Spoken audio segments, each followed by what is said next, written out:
அனைவருக்கும் வணக்கம். தமிழ் கடவுளான முருகப்பெருமானுக்கு சிறப்புக்குரிய இடமாக தமிழகத்தில் 6 இடங்கள் இருக்குது. அறுபடை வீடுகளான திருப்பரங்குன்றம், திருச்செந்தூர், பழனி, சுவாமிமலை, பழமுதிர்ச்சோலை. அறுபடை வீடுகளில் 5 மலையின் மேல் திருச்செந்தூர் மட்டுமே கடற்கரையில் அமைந்திருப்பது தனி சிறப்புக்குரிய ஒன்றாக இருக்குது. இன்றைக்கி நம்ம இந்த வீடியோவில் திருச்செந்தூர் சுப்பிரமணிய சுவாமி கோவில் பற்றிய பல சுவாரஸ்யமான தகவலை பற்றி தெரிஞ்சுக்கலாம். திருச்செந்தூர் முருகன் கோவில் பற்றிய பல சிறப்புகள் நிறையவே இருக்குது. தமிழகத்தில் 6 இடங்கள் இருந்தாலுமே மலை கோவிலாக இருக்கக்கூடிய இந்த திருச்செந்தூர் அறுபடை வீடுகளில் சிறப்புக்குரிய ஒன்றாக அமைஞ்சிருக்கு.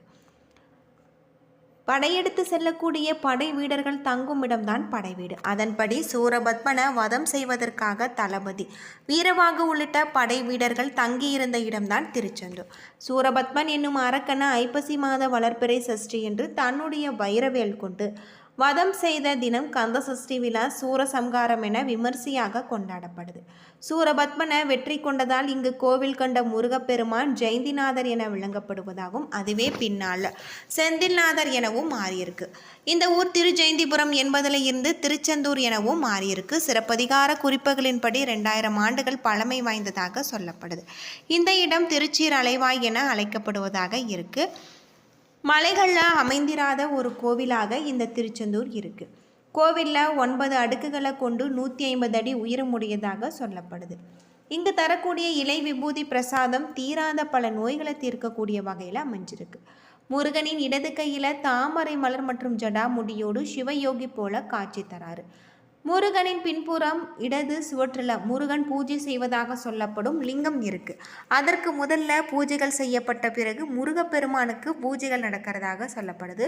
சூரனை வதைத்த முருகன் 4 கைகளுடன் சிவபூஜை செய்து ஜடாமுடியுடன் தவ கோலத்தில் இருக்கார். அவரின் தவத்தை கழித்து விடக்கூடாது என்பதற்காக அவருக்கென்று தனி பிரகாரம் கிடையாது. மூலவர் தெற்கு நோக்கி காட்சி தரதாக சொல்லப்படுது.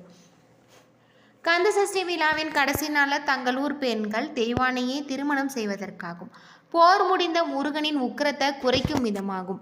முருகன் மீது பக்தர்கள் மஞ்சள் திருநீற்று விளையாடுவாங்க.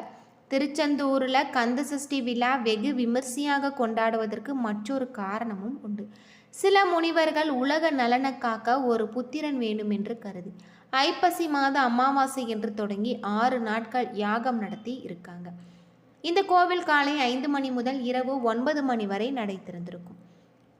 தினமும் மதியம் உச்சிக்கால பூஜைகள் முடிந்த பிறகு ஒரு பாத்திரத்தில் பால் அன்னம் எடுத்துக்கொண்டு மூலத்தாளத்துடன் சென்று கரையில் கரைத்து விடுவாங்க.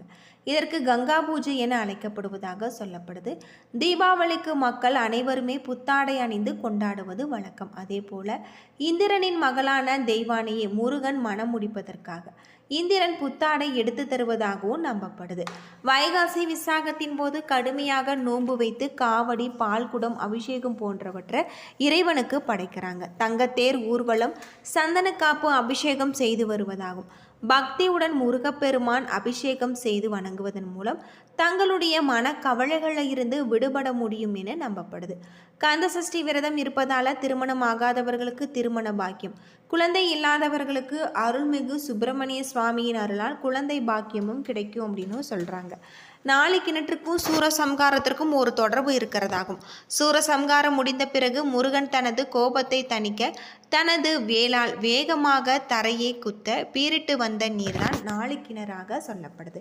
சூரபத்மனுடன் போரின் பொழுது திருச்செந்தூர் முகாமிட்டு தங்கியிருந்து போர் வீரர்கள் தாகத்தை தணிப்பதற்காக முருகன் தனது வேளால் இந்த கிணற்றை உருவாக்கியிருக்காரு அப்படின்னு சொல்லப்படுது. கடல் பரப்பை விட கீழ் இருக்கக்கூடிய இந்த 4 கிணற்றில் ஊறும் நீர் கடல் மண்ணினால் வடிகடிக்கப்பட்டு உவர்ப்பு நீங்கி இனிப்புடன் இருக்கிறதாக சொல்லப்பட்டிருக்காங்க. அது மட்டும் இல்லாமல் இந்த கோவில் சிலப்பதிகாரம் குறிப்புகளின்படி 2000 ஆண்டுகள் பழமை வாய்ந்ததாக சொல்லப்படுது.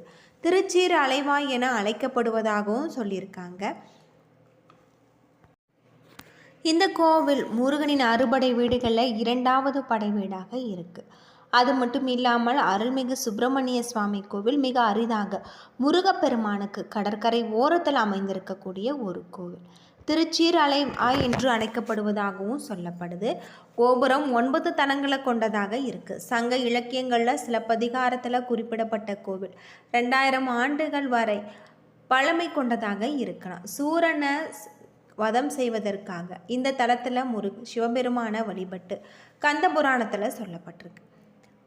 முருகப்பெருமானின் தரிசனம் வேண்டி தேவர்களின் குருவான வியாழ பகவான் இந்த தலத்தில் தவம் இருந்திருக்காரு. அவருக்கு காட்சி தந்த முருகப்பெருமான் இந்த இடத்துல தங்கியிருக்காரு. மூலவராக அசுரர்களின் வரலாற்றை தெரிந்து கொண்டு அப்பொழுது தனது பட தளபதியான வீரபாகுவ சூரபத்மனுக்கு தூது அனுப்பியிருக்காங்க.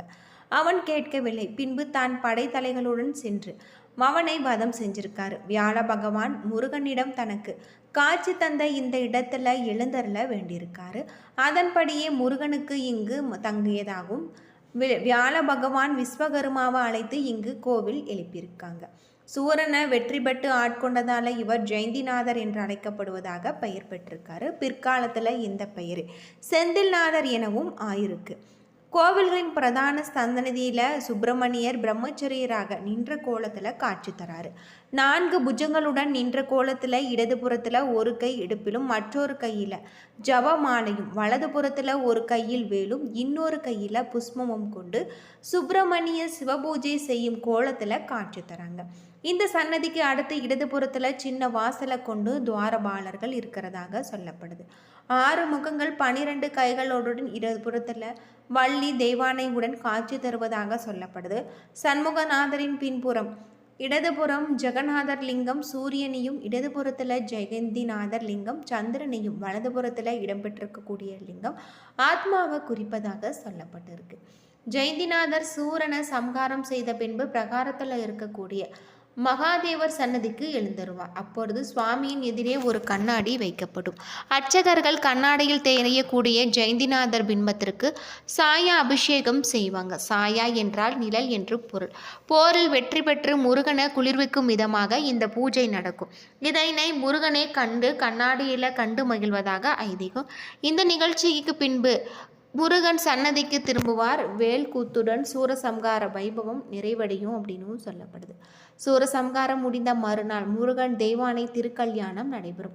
அசுரர்களை எதிர்த்து வெற்றி பெற்றதாக இந்திரன் தெய்வானையை முருகனுக்கு திருமணம் செய்து தந்ததோடு தேவ மகிழாக மாறி சேவை செஞ்சிருக்காங்க.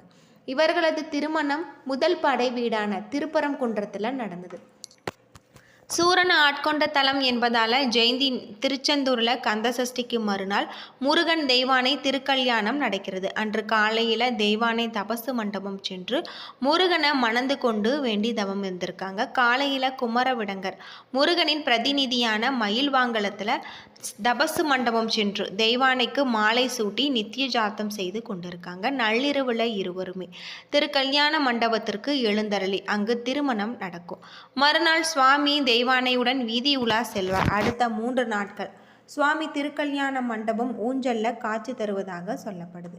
திருச்செந்தூர் முருகன் சன்னதி மேற்கு திசையில் ராஜகோபுரம் இருக்குது. முருகப்பெருமான் இந்த தலத்தில் கடலை பார்த்தபடி கிழக்கு நோக்கி காட்சி தராரு. பிரதான கோபுரம் சுவாமிக்கு எதிரில் அமைப்பது வழக்கம். அதாவது கிழக்கு திசையில் தான் அமைந்திருக்க வேண்டும். அந்த பகுதியில் கடல் இருப்பதால் மேற்கு திசையில் கோபுரம் கட்டப்பட்டிருக்கு. முருகன் மூலஸ்தானத்தின் பீடத்தை விட கோபுர வாசல் உயரமாக இருப்பதால் எப்பொழுதுமே அடைக்கப்பட்டு இருக்கிறதாகவும் சொல்லப்படுது. கந்தசஷ்டி விழாவில் திருக்கல்யாணத்தின் போது நள்ளிரவில் ஒரு நாள் மட்டும் இந்த நடை திறக்கப்படுவதாக சொல்லப்படுது. என்ன நண்பர்களே, இந்த வீடியோ உங்களுக்கு பயனுள்ள ஒரு தகவலை தந்திருக்கும்னு நினைக்கிறேன். வீடியோ பிடிச்சிருந்தால் லைக் பண்ணுங்கள், ஷேர் பண்ணுங்கள், கமெண்ட் பண்ணுங்கள். இதுபோல் தகவலை தெரிஞ்சுக்க நம்ம சேனலை மறக்காமல் சப்ஸ்கிரைப் பண்ணிடுங்க. உங்களுக்கு முருகப்பெருமான் பிடிக்கும் அப்படின்னா முருகனுக்கு அரோகரா, கந்தனுக்கு அரோகரா, குமரனுக்கு அரோகரா அப்படிங்கிற மந்திரத்தை மறக்காமல் கமெண்ட் பண்ணுங்கள். கட்டாயம் முருகப்பெருமானின் அருளால் உங்களுடைய வாழ்க்கையில் பல அதிசயங்களும் மாற்றங்களும் நடந்து கொண்டே இருக்கும். முருகப்பெருமானுக்கு நெய் தீபம் ஏற்றுவதன் மூலமும் செவ்வாய்க்கிழமைகளில் நாம் 6 தீபம் ஏற்றி வெற்றிலை தீபம் ஏற்றி வழிபட்டு வருவதன் மூலம் நம்முடைய வாழ்க்கையில் இருக்கக்கூடிய அனைத்து விதமான பிரச்சனைகளுக்கும் தீர்வு கிடைக்கும். நன்றி நண்பர்களே.